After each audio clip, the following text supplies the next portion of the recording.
Everybody came up here and crushed it.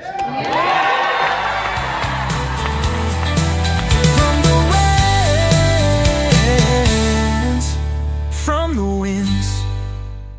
Hi, I'm Reba Hervis, Artistic Director at Overshadowed Theatrical Productions. Welcome to this week's episode From the Wings with Rebecca Leland from New York. So excited! Yes, we just went to see our third play, Hadestown. Now, this is one that has been around for a few years, and so most of you have probably heard of it. Yeah. It actually opened in Vermont in 2006, Wow. and it took the writers a really long time to get it to Broadway, but it opened in Broadway at the Walter Kerr Theater, and that opened in 2019, Wow. and it has been there ever since, Wow. becoming the longest running show in that theater in history. Wow! Yep. I did not know that. Yeah. Oh my goodness. So, for all these people who may not know what Hades is about, tell us. I will. It's a Greek myth. It's based on the Greek myth of Orpheus. So Orpheus is this helpless romantic. He's writing this song to bring spring back, and he falls in love with a starving woman named it's not Eurydice, It's Eurydice. It is Eurydice. So they're just beautiful women, right? So they fall in love. They fall in love at the beginning, and she's starving. He's writing his song, and she ends up actually selling her soul to Hades, who is the god of the underworld. But he's in love with the goddess or god of spring, which is really cute. And there's like this stuff that goes on, and basically he's like, all right, I'm gonna go save her. I'm gonna go save her from Hades. And he does this journey, and it all unfolds on stage of how he gets there and what he's doing, and how she feels about it, how he feels about it, and it's all narrated by another god he's the god of like the sky or wings. But he's the god of trade, travel, and mischief. Oh, that's cute. And he's also the messenger of the gods and was known as a trickster. I think that is so interesting. Kind of quirky. And it might change the way I think of the story. Because I was kind of picturing him as a person who's like The stable tying one. the story Yeah. together, and he had a heart for everything. I was not thinking of him as being a mischief maker. No, Interesting. that is so interesting. He almost then reminds me more of like a sprite from Midsummer's Night Dream. Right, Right? exactly. And I did not picture him that way at all. It makes sense though. Yeah. That's so funny. And an interesting tidbit, we came home, we looked him up because he seemed familiar, and you may well remember, he played the donkey with Sutton Foster in Shrek. He was in our show again today, and his name is... Daniel Breaker. I every time I see him, I'm like, it's you again. It's you. You're following us. He is so But, good at you know, narrating. and not only that, but I think I loved him as Donkey. Oh, yeah. I loved him in Once Upon a Mattress. Yeah. Remember, I think we said he kind of made the show Yeah. for us. Yeah. And this part is so completely different. Yeah. But he was brilliant. Yeah. He is Big one fan. talented man. Amen. Yeah. Yeah, I totally agree. So, what did you think about the story? I liked it. Ooh, I liked with the it. face I know, contorted. because I think I was aware of like the general gist of the story. I think it has a lot of depth to it, and I think Greek mythology does, right? So Greek mythology is people trying to understand why the universe works without one god. So Greek mythology adds a ton of gods and a ton of sin, and then you get all the Greek myths. So I did grow up with like a Greek mythology book where we would learn all about the different gods, and it was so interesting to kind of hear how when humans try to extract one god, our god, the God who created all things, they come up with wild stories. Yes. And it's like, wow, those gods really sound like people. and they really do the same thing. So I did People enjoy. who have become gods Yes, in their yes, minds. yes, yeah. So Yeah. I thought it was really interesting, just like the plot point of the falling in love of like the god of like death and springtime, and how like they are turmoil together, and how like a song of spring would bring it back, and you had to remind them of their love. So I thought it was interesting. Like I was definitely captivated by the story. Yeah. Did it change for you coming in the second See, time? the second time. Okay, first of all, it's been a really long time since I've seen it, but I saw a touring version in Chicago, not on Broadway. And I don't know if I remember it right, but I feel like the staging, because it was a touring production, was watered down. It still had the same basics. Like, I think it still had a turntable, but maybe not 4 of them. Yeah. And I think that the when they come into the restaurant, the bar at the beginning of it, that was all the same. The orchestra, the band being on the stage was also the same. One of the special effects of them swinging the lights, that I remember that was the same. So there's a lot that was the same, but there were other things that they did in their travels and when they were moving around the stage that I felt like was a little bit different. And especially, like, I don't have any knowledge of them moving the walls out like they did. It was so amazing. As far as the story goes, did I feel differently about it? I think it didn't hit me quite as hard. I was really hit the first time I saw it with really bothered by the multiple gods. I'm always very, the Bible says there is one God, and I know when you watch a show, you have to detach yourself a little bit from that, but it really bothers me. And I know the fates are kind of in charge of everything and controls their destiny, and it makes you feel like you have no say in the matter because the fates are just playing mischief and doing the things that they're supposed to do. But to get you to the end of the story, I left more brokenhearted at the sin in the world and the lack of faith and trust, and it almost made me feel hopeless. Wow. Where I don't think it does that to everybody, but I saw it at a time that we were really going through a few different things in our family, and it was just hard for me. So I guess I enjoy the show a little bit better this time because I've healed a little bit from it. I still think I'm just kind of meh about the story. And I think it's because I do love tragedies. I do. Yeah. I like to direct them. So I don't know what this one is. Maybe it hits just a little bit too home. Yeah. I don't know. Yeah. I didn't hate it. I didn't walk out of it crying like it did, and I was able to appreciate a lot of things about it, which I think last time I was just so overcome by the story that I couldn't. Yeah. Yeah. And the one part about the story that actually drew me to actually wanting to see it is someone had told me that while it is all based on the Greek myth, they said the more research that they were doing into the Greek myth itself, the Greek myth was taken out of the story of Lot in the Bible, having to do with Sodom and Gomorrah, very sinful city, and God said, you gotta leave. And it was Lot and his wife and his peeps, and they left the city, and somebody looked back, and it had to do somewhat, they said they took from that story to make the Greek myth and the Greek myth into... Well, it's interesting too, because the chorus, the ensemble in this is like, hey, you go first and then we'll go too. Yeah. And remember, Lot kind of bargained for people, like if I can find one more person, 10 people, 5 people, whatever, will you save my city? And so like when you say that, it kind of makes me think of that as well. So yes, maybe they did rely on that a little bit to make their story. But what did you think then of, let's go with acting, singing, choreography? What did you think of all that? Okay, so we're going worst to best? Well... in my opinion, because I mean, just like the three together. Yes, that's the part that I didn't like acting for me. Okay, but we have to tell you something first of all.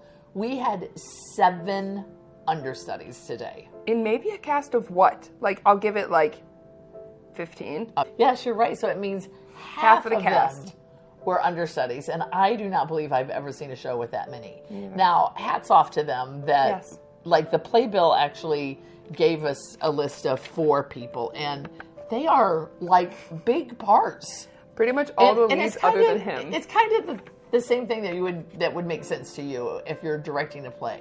That if you have the lead and then you have the supporting actor and they're the understudy, and then you have to have a supporting actor for that person, that when you move this person, it's a domino effect. And I think that's what happened, and I think that's what they said. Yeah. But I love that it gives an understudy a chance to perform. Oh, yeah. And I don't know that we would have known that nobody missed a beat. They were strong. But right away in the very beginning, I told you, it's like, man, I don't like the chemistry between the cast and between and the love interest story. Yeah. So what'd you feel about the acting then? I didn't buy it. Yeah. And I'm a little disappointed because since it's the second time that I've seen it, I wish that it had been a strong performance. And it's not, it didn't stink. The audience loved it, but I really wanted, I mean, we're sitting in the second row and you could see them crying. It was just, I think this is the most tears I've ever seen on a Broadway stage. Everyone was crying and actually crying. Like they had to go like, yes, it was kind of like, I'm glad you're moving you, but you're not really moving me. Actually, it was the fact that they were crying that I was like, oh, maybe I should feel a little bit more because they're crying right. and I'm not feeling anything, so maybe I should. So what am I missing? Yeah. I feel bad that I'm busting on him. I think don't feel bad because I mean that's the goal, and like in theater, the goal is not to do the steps perfectly, to do to say your lines, just say them. It's like it's to make someone feel. Yeah. Like we go there not to be like you did your time step. It's you made me feel a certain way when you did the time step. And that's the next step. And so, maybe they just found out, and that's why swings it's just such a hard role to fill because you don't have that time. You do not have that time during rehearsals and to make the connection. Right, exactly.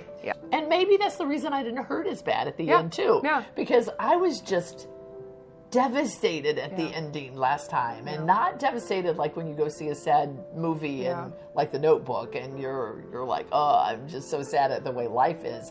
I was so torn up by this didn't have to be this way. It didn't have to be this way. And I think that's what got me. Yeah. But that's life, and I understand that. But it's not something that I choose to spend my free time watching. Yeah, right? I think that's that.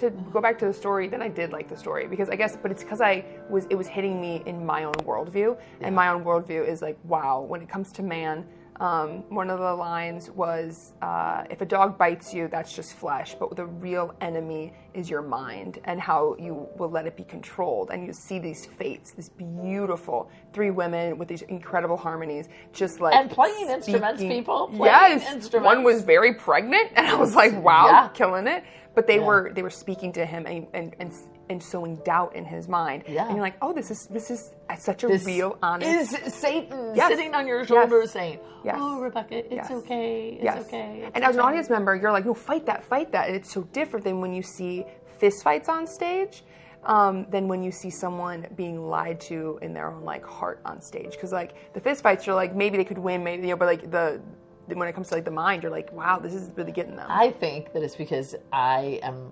afraid of Satan.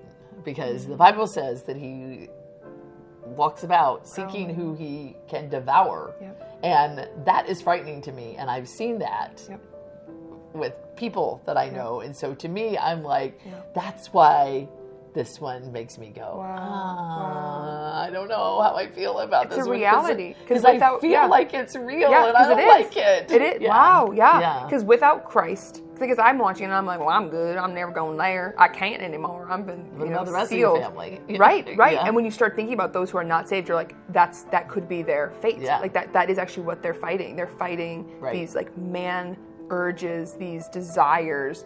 And she even sings. She goes, love and she said, she goes, I'm hungry. It's like so. It's a very simple human necessity that made her originally say, I'm sorry, I just have to go there. I'm hungry. Yeah. And I'm telling you, the world being the place that it is right now, there are going to be times that we're going to be hungry. And how strong are you going to be? And it just, my heart. Yeah. So what did you think, though, about their singing and the choreography of the show? I thought it was beautiful. I thought there was moments where the diction, I wish there was like slightly higher. Agreed. I think it did have to do with the type of music. It was very jazzy, and jazz just flows. So I do understand where they were maybe putting the sound above the understanding. But for the most part, I thought it was really good. I was definitely more blown away with past shows that we've seen when it comes to vocally. There were really strong moments. There wasn't anything that like blew me away. Vocally, I thought it was like very strong and well done, but nothing that had me like on the floor just like gagged. You know what I mean? I agree. But I thought it was well done. What do you think about the set? Oh my gosh. Like, I think that's what blew me away. I almost cried. The lights. The lighting. I think what I'm learning about myself is like I am so impressed with lighting. I think that's my new thing, and I didn't know it until this show.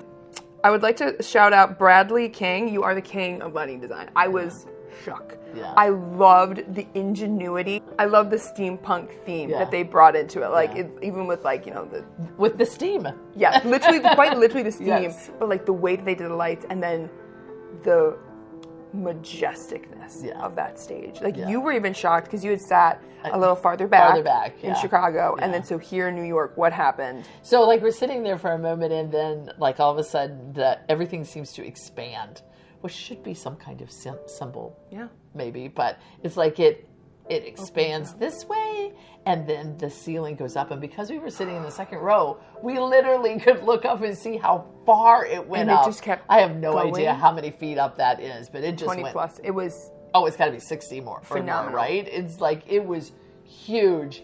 And that, I agree with you, was very majestic and inspiring to and it was see because how of big the it lighting, was. right? Yeah. Because there was like the main theme of the lighting was the 4 bulbs and these like beautiful like amber bulbs, and then you just kept seeing more of them and more of them and more of them, and the light just like hit you, and it was just ginormous. They were just so creative with it as well, I think. And the fact that one time they had all the ensemble carry something in their hands and on their head. Yes. And so they did the light with that and did an effect with that. And then another time they dropped these lights down from the ceiling. Or did they drop them down and then they put the things on there? They dropped a rope down and attached it to them. And then it got brought up back up in the ceiling. I mean, it's just so creative and beautiful. So going back, unless you don't still want to talk about the set. What did you think about the set? I loved the set. It's simple, but not. Because they used all their tricks with the 4 turntables and it opens in one location, but then it kind of sinks down into Hades, and then it comes back and it's all gone, and they bring it back. And just, I thought it was very creative, very simple, and it wasn't a lot of moving parts as moving set pieces, but there were a lot of moving parts that moved. And I don't know where this show would be without those things, because it added so much to have them going around in circles or on the conveyor belt or standing there while other people are going around them. There was just so many different things that they did to it that was just brilliant. So with the choreography on there and the blocking on those belts, it was mesmerizing to watch. It really was. Captivating. And I didn't miss the set at all. Like I didn't want more. I thought. Well, and the band is there too. And so it makes it a perfect place for them to enjoy. We're starting to see more and more, like we talked about 6 on one of our other episodes, where the band was there, right? Yes. And we said they introduced the band just like a concert, and they do that in Hadestown too. They introduced them, which was great. That keyboardist, he was amazing. Phenomenal. Like so artistic. Yeah. Every time I see somebody play like that, I go, I need to go back and play the piano again. Maybe I could get a job on Broadway playing the piano. And Reba on the keys. Except she can't really play anymore. And they're like, wow, I thought she was redheaded, but look at her go. Look at her go. So with those turntables, what did you think about the overall choreography when it came to blocking? I guess that technically is blocking, right? And when it came to actually choreography. Yeah, the interesting thing about this show is that I did not pay as much attention to the leads as I did to the ensemble. Yes, same. Did you do the same thing? Yes. I could not take my eyes off what the ensemble was doing. And their moves were so crisp, and their faces, they were so into it. Yeah. And I just thought it was brilliant. Yeah. I loved everything about that. Yeah. I am so glad I got to sit up close and see that and experience it, because for me, it made me enjoy the show so much more. I loved the choreography in this. Totally agree. And I think it's funny because we say they were in it. And I think we said the same thing about the ensemble for Boop, but there's something so different to be in it like this than to be in it like this. Yes. Like literally almost deadpan faces. But did you notice also that they looked at us several times? So much. They couldn't not look at us. Even the leads were looking at us a lot. I was like, this is a little uncomfortable. I've never really had people break that wall so much. I mean, even the ensemble. Oh, I had two or three of them that looked me dead in the eye. Yeah. And I was like, we're not in hell with you. I want you to know there's a wall. There's the wall that they sing about. Don't be pulling me down there with you. So what did you think of the costumes? There was leather. And I actually thought about that because you mentioned that in 6 as well that there was leather in the so I could. I don't know All I could do is look at the leather. I'd be like, Rebecca's noticing the leather. I thought they were underwhelming personally. I loved the, I guess not even costume, but the prop piece of the flower. I love that, and like the imagery. That's like props, right? So I really, I kind of don't have anything to say. I didn't actually really like the muses' outfits. I wanted more mythology, and they gave me more costume. They gave me more like 40s kind of flowy. I think it's because it's supposed to represent a little bit of a dystopian society. Oh. And what would be like if we had really bad climate change or a catastrophic event. Oh, I did not get that. And I think that plays into it as well. And that's why the costumes look the way that they do. And that makes more sense. I still agree with you that they were underwhelming. Yeah. But they did their job. Yeah. So I kind of think I feel about the way you do, that there's not anything really to write home about. Yeah, like they were well done. Nothing made me feel like they weren't well done. I didn't see strings everywhere. You know, like they were right. They were well done. Like yes, but they weren't anything to write home about. There was nothing that we were like, they were nice. They're multicolored, black and white, and color. Yeah. So overall, then, what would you give it? I think I want to give it an 8, but I'm gonna give it a 7 because I feel like it had the potential of being really meaningful and powerful, telling the story of sin and just human nature. And it doesn't matter how much an audience of 300 want something, if that person doesn't have the self-control and the ability to control their own emotions, in the end it will be catastrophic. And it is a beautiful sad thing. Like when you watch it, you're like, oh, to have loved, it's better to have loved and lost than never to have loved at all, is what I kind of got out of the whole thing. Very Shakespearean. Yeah, I think that somebody actually said that if you wanted to summarize the purpose of the play, it's that it's better to try, even if you fail. I actually, when it started, I was like, am I going to give it like an 8? And then as time went on, it lost a little bit of its luster, and I really do feel bad because I know so many people love it. I know so many people think that this is their favorite musical, and I just have to give it a 7 for its overall value. I feel like that's very good still. Like we've given things lower, you know what I mean? And I feel like, and it's very powerful, and I would say go see it. Like obviously it's so interesting. It did its job in a sense when it comes to art, that you left feeling something so deep.